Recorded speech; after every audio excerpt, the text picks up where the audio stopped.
The Texas sun hung heavy over the desolate crossing, a dusty patch where two trails converged under a sagging signpost, the year 1875 carved into the frontier's harsh memory. The air shimmered with heat, the horizon a relentless blur of scrub and cracked earth. Abigail Turner stood by the rickety station, her bonnet drooping over her pale face, her valise worn from a journey that felt endless. She'd arrived 3 days ago, expecting the stagecoach to carry her to her sister's ranch in San Angelo, a promise of refuge after a broken engagement in Austin. The coach never came. The station master, a grizzled man with a limp, had disappeared, leaving her with a barrel of stale water, a bench that groaned under her weight, and a lean-to with a leaking roof. Her dress, once a soft blue, was now streaked with dust and sweat, her hope thinning with each silent hour. The first day, she paced the trail's edge, her boots kicking up small clouds, her eyes searching for the stagecoach's dust. She clutched the letter from her sister, its ink smudged, a lifeline to a future she barely believed in. The second day, she rationed the water, her throat parched, her ears straining for the faint clatter of hooves. She sat under the lean-to, watching the horizon, her mind drifting to Austin, her fiancé's cold goodbye, the ring she'd flung into the river. By the third day, the silence crushed her. The crossing offered no company, just the bones of a dead horse in the corral, its skull staring blankly, and the wind whispering through the sagebrush. She was 28, alone, her pride a brittle shield against despair. A shadow wavered in the distance, small and unsteady. Abigail narrowed her eyes, rising as a boy staggered into view, no older than 10. His boots, worn and split at the seams, dragged through the dust, too large for his thin legs, his clothes patched with faded cloth and caked with mud. His face was pale, his dark hair matted with sweat, his eyes wide with a desperation that stopped her breath. He halted before her, gasping, his small hands clutching a battered hat stained with grime. "Ma'am," he croaked, his voice breaking, "help my pa. He's dying." Tears carved paths through the dirt on his cheeks, his body trembling. Abigail froze, her heart lurching. She stepped forward, her voice sharp. "Where?" The boy pointed west, toward a cluster of cottonwoods barely visible against the horizon. 2 miles off. He's hurt bad. Fell off the wagon. I've been running for help, but no one's come." His words stumbled, his hands shaking. She glanced at her valise, its leather cracked, her mind racing. The stagecoach might still arrive, a faint hope, but his plea pierced her. Those boots, his father's handed down, told a story of loss, of a boy too young to carry such weight. She nodded, grabbing her shawl, its edges fraying. "Show me." They set out, Jacob leading with a limp, his steps uneven. The trail was a gauntlet of stones and thorny brush, the heat pressing down like a weight. Abigail followed, her skirts catching on spines, her valise slung over her shoulder, its strap biting into her skin. Jacob's breathing rasped, his small frame faltering, but he pressed on, muttering about his pa, Eli Carter, a farmer broken by drought, his land seized, his wife gone to fever. She listened, her resolve hardening, her own past, betrayal, abandonment, fading against his need. The cottonwoods grew closer, their shade a distant promise. Jacob stumbled, his knee hitting the ground. Abigail caught him, her arms steadying his slight body, her hand brushing his matted hair. "Almost there," he whispered, his eyes pleading, red-rimmed. They reached a clearing where a broken wagon tilted against a cottonwood, its canvas torn, its axle snapped. Beneath it lay a man, his leg twisted at an unnatural angle, his face pale and slick with sweat. Eli Carter groaned, his beard streaked with gray, his eyes fluttering open. "Jacob!" His voice was a faint thread. Abigail knelt, her hands trembling as she touched his neck, pulse weak but present. "He's alive," she said, her gaze meeting Jacob's. The boy sank beside his father, tears falling silently, his small hand clutching Eli's calloused fingers. "Don't let him die, ma'am. Please." She nodded, tearing a strip from her shawl, its fabric soft against her rough hands. She bound Eli's leg, her fingers deft from apothecary days with her father, the blood slowing under her touch. Jacob watched, his hope a fragile flame. The sun dipped lower, shadows stretching across the plain. Abigail stood, scanning the horizon. No stagecoach, no riders, just the endless expanse. She faced Jacob, her voice firm. "We need water, shelter. Can you walk back to crossing?" He nodded, wiping his eyes with a dirty sleeve, his boots scuffing the dirt. She helped him up, her hand lingering on his shoulder, then turned to Eli. "I'll stay." Jacob ran, his figure shrinking, his worn boots a fading mark on the trail. Night fell, the air cooling, stars piercing the sky. Abigail built a small fire with twigs, its light casting long shadows over Eli's still form. She hummed a tune from her childhood, her voice low, her hands tearing more cloth from her petticoat for bandages. Eli stirred, his breath catching.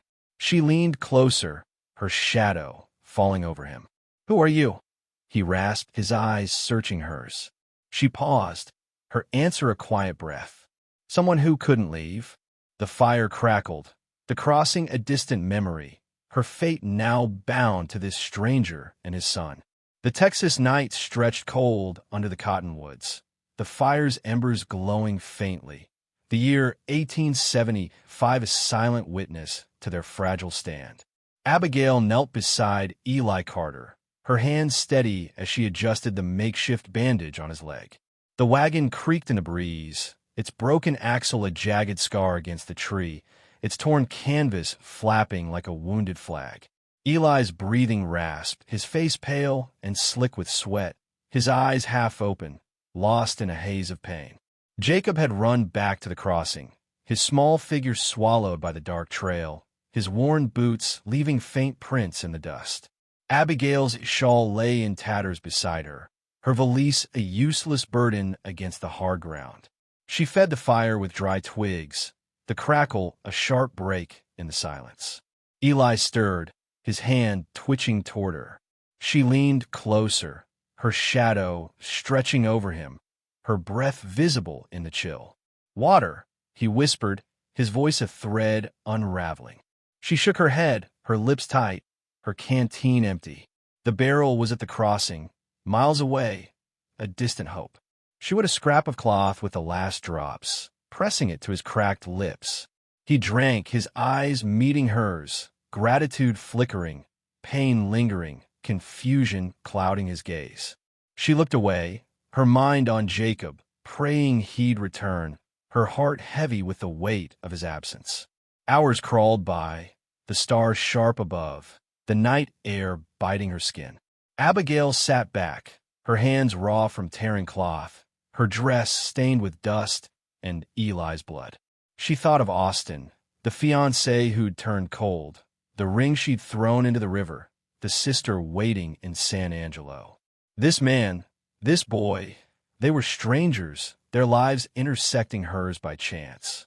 Eli groaned, his leg shifting under the bandage. She pressed down, her touch firm, halting his movement. "Stay still," she murmured, her voice low, almost lost in the wind. He nodded, his breath shallow, his hand falling limp. Dawn broke gray, the plains shrouded in mist, the cottonwoods dripping with dew. No sign of Jacob. Abigail's stomach knotted, her eyes scanning the trail, her pulse quickening. She checked Eli's pulse, faint but holding a fragile thread. She tore another strip from her petticoat, its fabric soft against her rough hands, reinforcing the bandage, her fingers deft from apothecary days with her father. Eli watched, his gaze steady despite the pain. "Why stay?" he rasped, his voice barely audible. She paused, her answer a shrug, her eyes avoiding his. Couldn't leave a boy alone. He closed his eyes, a faint smile tugging his lips, a whisper of trust. The sun climbed, the heat returning, the mist burning away. Abigail shaded Eli with a wagon plank, its splintered edge cutting her palm, her arms aching from the effort. She rationed the last drops of water from a cracked cup, her throat parched, her lips dry. Footsteps crunched. Jacob, stumbling back, the water barrel rolling behind him, it's what scarred. His face was streaked with tears, his boots shredded, his small chest heaving. Got it, he gasped, collapsing into the dust. She rushed to him, her hands lifting the barrel, her relief a silent breath, her fingers trembling. They drank, the water cool against her parched mouth, its taste bitter but life-giving. Jacob crawled to his father, his small hand clutching Eli's calloused fingers, his tears falling onto the dirt. Abigail poured water over Eli's lips, his color improving slightly, his breathing easing. She built the fire higher, the smoke rising in thin spirals, the warmth spreading. Jacob leaned against her, his head on her shoulder, exhaustion claiming his small frame. She stiffened, her body unused to such closeness, then relaxed, her arm wrapping around him, her touch tentative. Eli's eyes opened, clearer now, his gaze finding hers. "Thank you," he whispered, his voice rough but steady. Abigail nodded, her eyes on the horizon, the crossing a distant memory. The stagecoach might never come, but this, helping, staying, felt like a purpose she'd lost in Austin.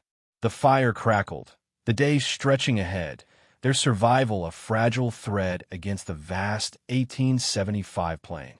The Texas sun climbed high, the heat baking the cottonwood clearing, the year 1875 a relentless test of endurance. Abigail sat by the fire, its smoke curling upward, her hands resting on the water barrel Jacob had dragged back. Eli lay still, his leg bandaged, his breathing steadier but weak. Jacob slept against her, his small body curled, his worn boots scuffed and muddy. The wagon's broken frame loomed, its shadow shifting with the sun. Abigail's dress hung heavy with dirt, her valise a silent witness beside her, her mind torn between the crossing and this fragile refuge. She rose, her knees stiff, and checked Eli's pulse, faint but holding. His eyes opened, tracking her movement, a flicker of awareness in their depths. She wet a cloth, pressing it to his forehead, her touch gentle. He murmured, his voice a rasp. "Jacob safe?" She nodded, glancing at the boy, his chest rising softly. "He's here." Eli's hand twitched, reaching for his son, and she guided it to Jacob's shoulder, her fingers lingering. A quiet bond formed, unspoken, rooted in survival. The day wore on, the heat unrelenting. Abigail shaded Eli with the wagon plank, its splintered edge cutting her palm again, blood mixing with the dust. She rationed the water, her throat aching, her lips chapped. Jacob stirred, his eyes bleary, and sat up.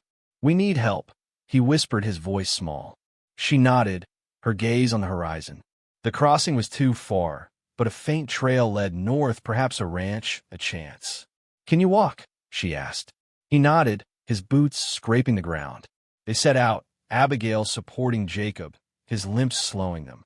The trail wound through sagebrush, the sun beating down, her shawl a tattered shield.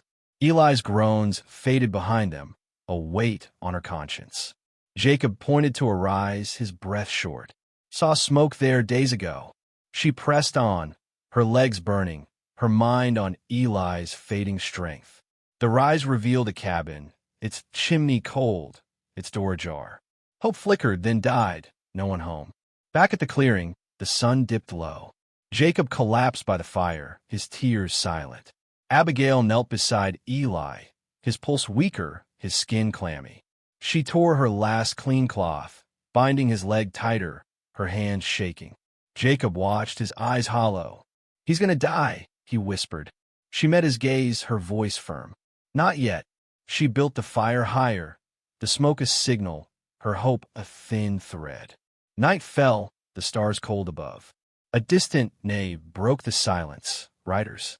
Abigail tensed, her hand on a stick, Jacob clutching her arm. Two figures approached, weathered men on horseback, their faces hard. "Saw your smoke," one said, dismounting. "Trouble?" She nodded, pointing to Eli. "He's hurt. Needs a doctor." The men exchanged glances, then nodded. "We'll take him. You coming?" She hesitated, her eyes on Jacob.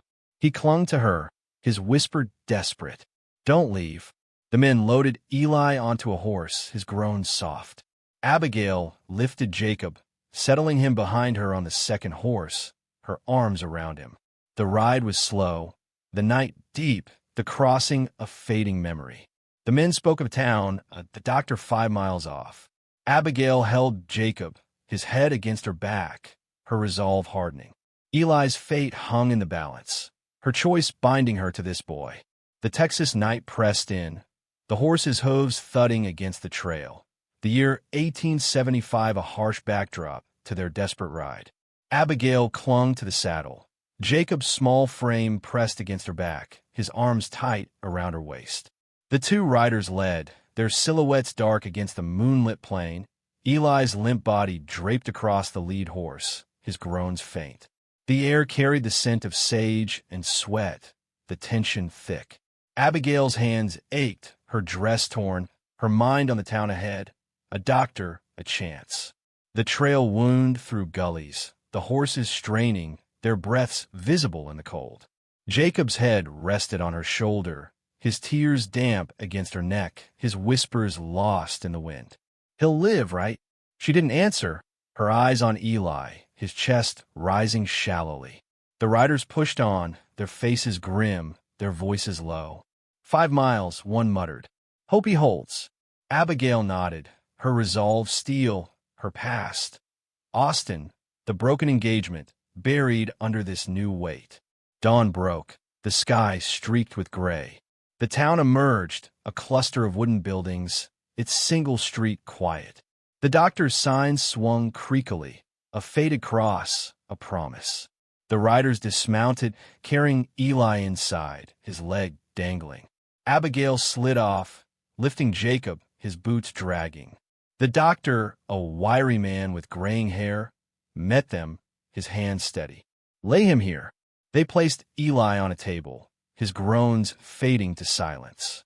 Abigail stood back, Jacob clutching her hand, his eyes wide. The doctor worked, his tools clinking, his face focused. Abigail watched, her breath held, her fingers tight around Jacob's. Hours passed, the room dim, the smell of antiseptic sharp. The doctor straightened, wiping his brow. Legs set. He's lost blood, but he'll live if fever don't take him. Relief washed over her, her shoulders sagging. Jacob buried his face in her skirt, his sobs muffled.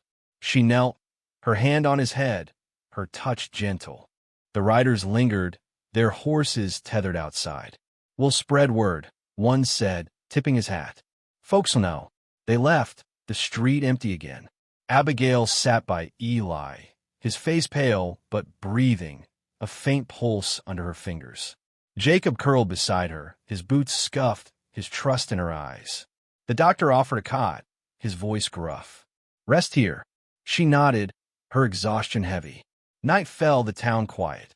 Abigail watched Eli, his chest rising, her mind drifting. The crossing, the stagecoach, her sister, all distant.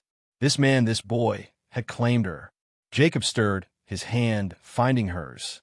"You stayed," he whispered. She nodded, her smile faint. The doctor checked Eli, his nod confirming. "He's strong." Abigail leaned back, her fate sealed, the quiet of fragile victory.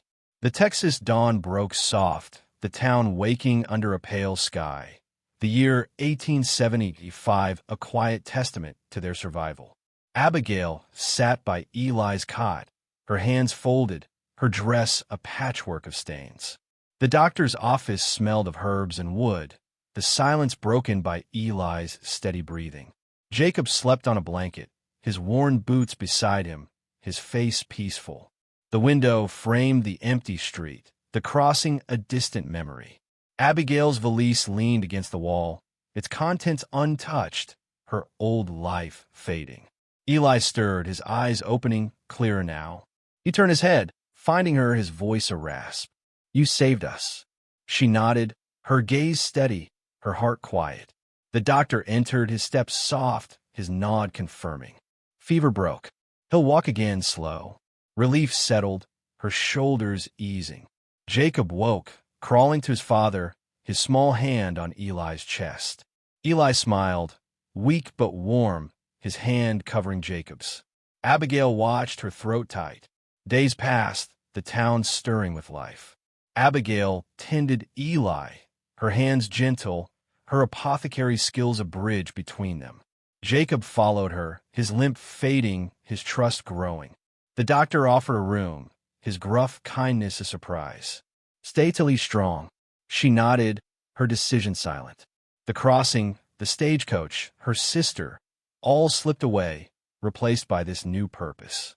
Eli watched her, his eyes grateful, his past, drought, loss, mirrored in hers. A week later, a rider arrived, a rancher from San Angelo, his face weathered. "Heard about you," he said, glancing at Eli. "Your sister sent word. Wants you home." Abigail paused, her hand on Jacob's shoulder. Eli spoke, his voice stronger. "Stay. We need you." She met his gaze, her answer a nod, her choice made. The rider tipped his hat, leaving the offer open. Jacob clung to her, his whisper soft. "Don't go." The rancher returned, bringing supplies, news of the crossing. Abandoned, the stagecoach lost to bandits. Abigail's past closed, her future here. Eli healed, his legs stiff but functional, his gratitude quiet. They moved to his cabin, a simple structure by a creek, its fields barren but promising. Abigail worked, her hands in the soil, Jacob at her side. Eli watched, his smile faint, his loss eased by their presence. Months passed, the cabin warm with life. The fields greened, the creek flowed, a harvest in sight. Abigail stood on the porch, Jacob playing nearby, his boots new, a gift from Eli. Eli joined her, his steps slow, his hand brushing hers. "You're home," he said, his voice low. She nodded, her eyes on the horizon, her past a shadow, her future a quiet victory. The plains stretched vast, but the cabin held them, a family forged in desperation.